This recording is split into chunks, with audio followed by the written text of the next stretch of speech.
പരിമിതമാമീ ലോകത്തിൽ കടമകളെല്ലാം തീരുന്നേ പരമപിതാവിൻ ചാരത്ത് പുതിയൊരിടം ഞാൻ തേടുന്നേ. അയ്യോ, ഞാനിത് എങ്ങനെ സഹിക്കേ? എനിക്ക് ആകെപ്പാടുണ്ടായിരുന്ന ഒരു അപ്പനാ പോയത്. അതെന്താ പിന്നെ മറ്റുള്ളവർക്കെല്ലാം ഒന്നും കൂടുതൽ അപ്പന്മാരുണ്ടോ? കരച്ചില് പോലും ലോജിക്ക് നോക്കുന്ന നാട്ടുകാരാ വന്നേക്കണത്. ഹലോ, ആ പറയടാ. 10 മണിക്ക് എടുക്കാന്നുള്ളതാണ് ഇപ്പോഴത്തെ ഒരു തീരുമാനം. 10 മണിക്കോ? കുറച്ചുകൂടി നേരത്തെ എടുത്തു വിടണം. എടാ ബീവറേജ് 10 മണിക്കല്ലേ തുറക്കുള്ളൂ, പിന്നെ അങ്ങനെ നേരത്തെ പോയി എടുക്കും. അല്ലെങ്കിൽ പിന്നെ ബാറിൽ പോയി എടുക്കണം, അന്നേരം പൈസ കൂടുതലാണ്. പിന്നെ നിന്റെ അച്ഛൻ മരിച്ചില്ല, ബോഡി എപ്പോഴാ എടുക്കുന്നത്? അപ്പന്റെ ബോഡി 12 മണി കഴിഞ്ഞാൽ ഏത് സമയത്ത് കൊണ്ടെടുക്കാം, പക്ഷെ കുപ്പി കൃത്യം 10 മണിക്ക് തന്നെ എടുക്കും. 12 മണിക്ക് എടുക്കാൻ പറ്റത്തില്ല. എടാ അത് ബിജു നീയാണോ തീരുമാനിക്കണത്? ബിജു അല്ല, ടോണി, നിന്റെ അളിയൻ ടോണി. അയ്യോ, ടോണി അളിയൻ. ടോണി അളിയൻ. അളിയാ, അളിയന്റെ അടിച്ചതിനകത്ത് കയറെന്ന് പറഞ്ഞിട്ടുള്ളല്ലേ? എന്റെ അളിയാ, ഞാൻ അടിച്ചിട്ടില്ല, പച്ചക്കാണ്, വേണേ ഊതി കാണിച്ചു തരാം. വെള്ളം അടിച്ച കാര്യമല്ല പറഞ്ഞത്. പിന്നെ അളിയനോട് അപ്പച്ചൻ മരിക്കണതിന് മുമ്പ് പറഞ്ഞിട്ടില്ലേ ഈ കുടുംബത്തിൽ കയറി പോരുന്നു? ഞാൻ കയറുവളിയാ, അതിന് കാരണമുണ്ട്. നിങ്ങൾ മരണം കൂടാൻ വന്നിരിക്കണോ? നിങ്ങൾ കേൾക്കണം. ഈ മരിച്ചു കിടക്കണ എന്റെ അമ്മായിയപ്പൻ എന്നോട് ചെയ്ത ചതി. എന്റെ പെണ്ണുമുള്ളനെ അപ്പൻഡീസിന്റെ ഓപ്പറേഷൻ റൂമിൽ എത്തിയപ്പോ അവളുടെ കരുത്തെ കിടന്ന സ്വർണ്ണമാല നെൽസൂരി ഈ കാർന്നറിയി കൊടുത്തു. പുള്ളി അതുമായിട്ട് അന്ന് മുങ്ങിട്ട് 3 മാസം കഴിഞ്ഞാ പൊങ്ങിയപ്പോ ചെയ്ത പരിപാടി എന്താണെന്നറിയോ? ആ മാലയ്ക്ക് പുള്ളി ഫ്രണ്ടിൽ ഒരു സ്വർണ്ണപ്പല്ല് വെച്ചേക്കുന്നു. അതുകൊണ്ട് ആ പല്ലിന്റെ അവകാശി ഞാനാണ്. ആ പല്ല് തരാതെ ഈ ബോഡി ആരും കാണിക്കില്ല. ഇത് അടക്കാനും ഞാൻ സമ്മതിക്കത്തില്ല. സാഹചര്യം മനസ്സിലാക്കിയിട്ട് സംസാരിക്കളെ, ചുമ്മാ കിടന്ന് ബഹളം ഉണ്ടാക്കരുത്. അപ്പം മരിക്കാൻ നേരത്തെ എന്നെ വിളിച്ചിട്ട് പറഞ്ഞറിയോ? മോനെ ജോമോനെ, ഈ ഒരു പല്ലുകൊണ്ട് വേണം നമ്മുടെ കുടുംബത്തിന്റെ പാരമ്പര്യം നിലനിർത്താനെന്ന്. എന്റെ കർത്താവെ, പല്ലുകൊണ്ട് പാരമ്പര്യം നിലനിർത്തുന്ന ഫാമിലിയെ ഞാൻ ആദ്യം കാണും. ആളിനെങ്ങോട്ടാണ് ഈ പറഞ്ഞു കയറി പോണത്? പിന്നെ പറയില്ലേ, പല്ല് ഞങ്ങൾക്ക് കുഴപ്പമുണ്ടായിട്ടല്ല. എന്നാ ഇങ്ങോട്ട് ഒരു താളിയാ ഊരി തരുന്നല്ലോ, പാന്റോ ട്രൗസറോ വല്ലാണോ?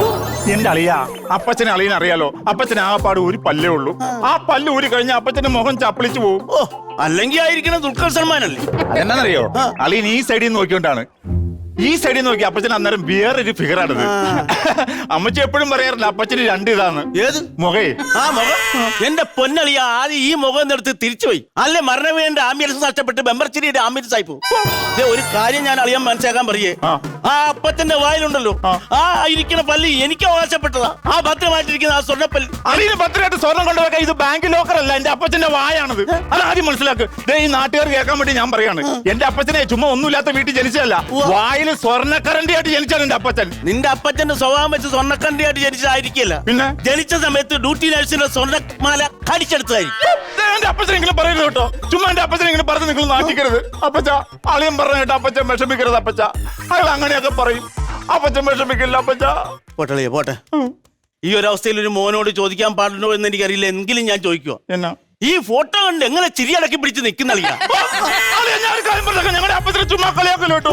ഞങ്ങളുടെ അപ്പച്ചൻ ഒരു പാവാണ്. ഞങ്ങളുടെ അപ്പച്ചൻ പാവാണ്. അപ്പച്ചനെ കളിയാക്കരുത്. അയ്യോ പാവം, മരിച്ചവരോ മരിച്ചു. സുകുമാരോ? സുകുമാരനല്ല, ടോണി. ആ ടോണി ഇപ്പൊ പറഞ്ഞ ടോണ് സുകുമാരനെയാണ്. എന്റെ ടോണെ പിടിക്കാതെ പല്ലിന്റെ കാര്യത്തിൽ പല്ലിന് ഇതുവരെ വെട്ടില്ലേ? പല്ല് വിട്ടിട്ട് ഒരു കാര്യം അത്ര നിർബന്ധമാണ്. അപ്പച്ചന്റെ 1 2 നഖം വെട്ടിക്കൊണ്ട് പോകും. നഖം വെട്ടിക്കൊണ്ടുപോയി മരിച്ചതേ മറ്റേ മാറഞ്ചേരി കരാരൻ. ഞാൻ മണപ്പള്ളി പൗത്രനുമല്ല. അളിയൻ എന്താണ് അളിയ ഈ മരണ വീട്ടിൽ കയറി വന്ന് ഇങ്ങനെയൊക്കെ പറഞ്ഞ? വളരെ മോശമല്ല അളിയ. ഞങ്ങൾ എന്തെങ്കിലും ബുദ്ധിമുട്ട് അളിയനോട് ചെയ്തിട്ടുണ്ടോ? ആഹാ, എന്നെ ബുദ്ധിമുട്ടിച്ചിട്ടുണ്ട്. അളിയന്റെ പെങ്ങളെയും കൊണ്ട് ഞാൻ കല്യാണം കഴിച്ച് കൊണ്ടുപോയി കഴിഞ്ഞു. അവർക്ക് 2 കുഞ്ഞുങ്ങളുണ്ടായി. ഞാൻ വന്ന് അളിയനെ അറിയിക്കുകയോ ബുദ്ധിമുട്ടിക്കുകയോ ചെയ്തിട്ടുണ്ടോ? അത് അളിയൻ ബുദ്ധിമുട്ടിച്ചില്ല. അത് കഴിഞ്ഞ് ഞങ്ങളൊരു വീട് വെച്ചു. ഞാൻ അത് അളിയനെ അറിയിക്കുകയോ ബുദ്ധിമുട്ടിക്കുകയോ ചെയ്തിട്ടുണ്ടോ? അത് അളിയൻ ചെയ്തിട്ടില്ല. പക്ഷെ ഞങ്ങൾ ഫാമിലി ആയിട്ട് ടൂർ പോയ സമയത്ത് വീട്ടിൽ നിന്ന് 3 തേക്കളിയും വെട്ടിക്കൊണ്ടുപോയി. അത് ഞാൻ അളിയനെ അറിയിക്കുകയോ ബുദ്ധിമുട്ടിക്കുകയോ ചെയ്തിട്ടുണ്ടോ? ഇനി ഞാനൊരു കാര്യം തീരുമാനിച്ചിട്ടുണ്ട്. അളിയന്റെ വീടിന്റെ പുറകിൽ മുട്ടൊരു ആഞ്ഞിൽ നിപ്പില്ലേ, അതും അളിയനെ അറിയിക്കുകയോ ബുദ്ധിമുട്ടിക്കുകയോ ചെയ്യത്തില്ല. അപ്പൊ ആഞ്ഞിലും മുറിച്ചോണ്ടുള്ള പ്ലാനറ്റ് വെച്ചേക്കുവാണോ? അളിയാതെ ഒരു കാര്യം ഞാൻ പറഞ്ഞേക്കാം. ബൈബിളിൽ പറഞ്ഞേക്കണ എന്നാന്നറിയോ? അന്യന്റെ മുതൽ ആഗ്രഹിക്കരുതെന്നാണ്. അമ്മായിയപ്പൻ എങ്ങനെ അന്യനാകും അളിയ? അയ്യോ, പുള്ളി 2 അടിച്ച അന്യനും അമ്പിയും റെമോയാണ്. ഈ മുഖം വെച്ച് 3 ഫിഗറും ഞാൻ സമ്മതിക്കത്തില്ല. എനിക്ക് പല്ലിന്റെ കാര്യത്തിൽ തീരുമാനം ഉണ്ടാക്കണം. അളിയ പല്ലെന്ന് വിടളിയാ. പല്ലൊരു വലിയ സംഭവം എടുക്കാവോ? പല്ല് സംഭവം തന്നെ. അളിയനൊരു കാര്യം ചെയ്യും, പല്ല് അത്ര നിർബന്ധമാണെങ്കിൽ എന്റെ ഒരു പല്ലം കളക്കി തരാം. കളർ കൊണ്ടൊക്കെ, പക്ഷെ എനിക്ക് വേണ്ടത് പുഴുപ്പല്ലല്ല, സ്വർണ്ണപ്പല്ല. മനസ്സിലായോ? ഈ പല്ലെനിക്ക് വേണം. പല്ല് വിടാൻ പറ്റത്തില്ല. ഈ പല്ലുണ്ടല്ലോ, ഈ പല്ല് ഞാൻ ഈ പ്ലെയറിന് അകത്തിറങ്ങണ കാരണോട് നെറ്റി ചവിട്ടിട്ട് 2 ആണി ഊരിനെ കൂട്ടി ഞാൻ പറിച്ചൂരി. അയ്യോ, എന്റെ അപ്പനെ വേദനിപ്പിക്കരുത്. അങ്ങനെ ഊരി കഴിഞ്ഞാൽ എന്റെ അപ്പന് നോവും. എന്റെ അപ്പന് നൊന്ത് കഴിഞ്ഞാൽ എനിക്ക് സഹിക്കലളിയാ. ഓ, അപ്പനോട് സ്നേഹമുള്ള മോൻ. ഈ അപ്പന്റെ ഒരു പല്ല് പോയത് എങ്ങനെയാണെന്നറിയോ? ഇവൻ ഞായറാഴ്ച എല്ലും കപ്പയും തിന്നപ്പം ഈ കാരണവർക്ക് കൊതിമൂത്തിട്ട് ഇവന്റെ പാത്രത്തിൽ നിന്ന് ഒരു കഷ്ണം എടുത്തു. അന്നാരം ഇവൻ അലച്ചങ്കരി കഴിഞ്ഞ സ്പൂണിന് ഒരു കുത്തിയതാ ആ പുള്ളിയുടെ ഒരു പല്ല് പോയത്.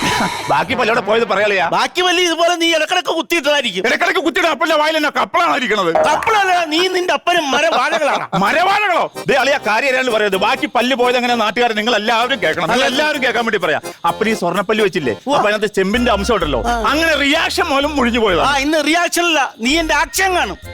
എനിക്കതല്ല അറിയാൻ മേലത്ത്. ഈ കാണുന്നവർ ഈ ഒരു പല്ല് വെച്ച് അങ്ങനെ അഡ്ജസ്റ്റ് ചെയ്ത് ജീവിച്ചെന്നുള്ളത്. അയ്യോ, ഈ പല്ല് കൊണ്ട് അപ്പനെ എന്തെല്ലാം വിക്രിയ കാണിക്കണമെന്നറിയോ? പിന്നെ എന്തെല്ലാം വിക്രിയ കാണിക്കുന്നറിയോ? പുള്ളി ആ പല്ലേ കുത്തി പോളാട്ടി ചാടുവോ? അപ്പൻ ഈ പല്ല് കൊണ്ട് കരിമ്പ് കടിച്ചു തിന്നും, തേങ്ങാ പതിക്കും, ബീറൂപ്പി കടിച്ചു പൊട്ടിക്കും, സോഡാ കുപ്പി കടിച്ചു പൊട്ടിക്കും. അങ്ങനെയാണെ മറ്റേ മനോരമയിൽ കിടിലത്തി കൊണ്ടാക്കണ പുള്ളി കിടിലിന് അടിച്ചിട്ട് വരും. ഭൂമിയിൽ പോയിട്ട് വന്നപ്പോഴല്ലേ അപ്പൻ അടിച്ചു പോയത്. അടിച്ചു പോയെങ്കിൽ പല്ല് ഉരുത്താറായിരിക്കും. അതെ പല്ലേ അതെ പല്ലേ തൊട്ട് കളിക്കരുത് കേട്ടോ. പല്ല് വേണം എനിക്ക്. പല്ല് കണ്ടോ? പല്ലില്ലാതെ പോകത്തില്ല. പല്ലുകൊണ്ട് പോലും ഉറപ്പാണോ? ഉറപ്പാണോ? ഉറപ്പാണ്. അങ്ങനെ ഒരു കാര്യം ചെയ്യാം. ശരിടാ. അങ്ങനെ ഞാൻ 500 ഇട്ടു. ഇവിടെ 500 കിടക്കണം. അളിയ വെള്ളം അടിക്കാൻ വേണ്ടി ഷെയർ ഇട്ട കാര്യമല്ല പറഞ്ഞത്. പിന്നെ അപ്പന്റെ പല്ല് നമുക്ക് രണ്ടുപേർക്കും ഷെയർ ഇട്ടെടുക്കാം. എനിക്ക് ഇങ്ങനെ അവകാശപ്പെട്ടല്ലേ ഈ പല്ല്, നമുക്ക് രണ്ടുപേർക്ക് ഷെയർ ഇട്ടെടുക്കാം. അതങ്ങ് പള്ളിയിൽ പോയി പറഞ്ഞാൽ മതി. അയ്യോ, പള്ളിയിൽ പോയി പറയരുത്. അച്ഛന് എന്തിനും പിരിവ് വയ്ക്കണ അച്ഛനാണ്. അച്ഛൻ ഇപ്പൊ ഈ പല്ലിന്റെ കാര്യത്തിൽ പിരിവ് വയ്ക്കും. പള്ളി മധു എന്നൊക്കെ പറഞ്ഞിട്ട് എനിക്ക് പല്ലില്ലാതെ ഞാൻ ഇവിടുന്ന് പോകത്തില്ല. അകത്തേക്ക് കയറാൻ ഞാൻ സമ്മതിക്കില്ല. ഞാൻ തല്ലി ഊരി എടുത്തിട്ടേ പോവുള്ളൂ. ആണോ? കയ്യൂക്കിന്റെ പുറത്താണ് കാര്യങ്ങളെന്നുണ്ടെങ്കിൽ എനിക്ക് വേറെ ആരും ആലോചിക്കാനില്ല. ഞാൻ ഇത് സമ്മതിക്കത്തില്ല.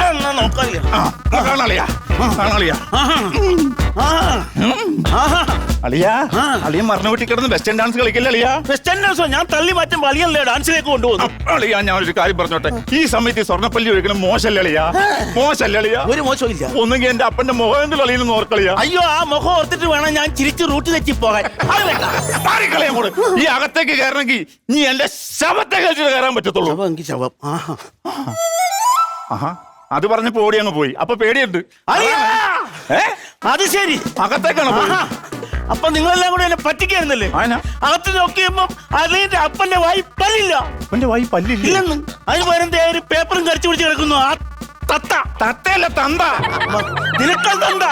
ആദ്യം നോക്കിയാ പല്ലില്ലാത്തവൻ തത്തേരെ പോലെ ഇരിക്കും. എന്നെ പേര് വെച്ചേക്കാം. ആർക്കറിയാം? ഇത് എഴുത്താളിയാ. എഴുത്തോ?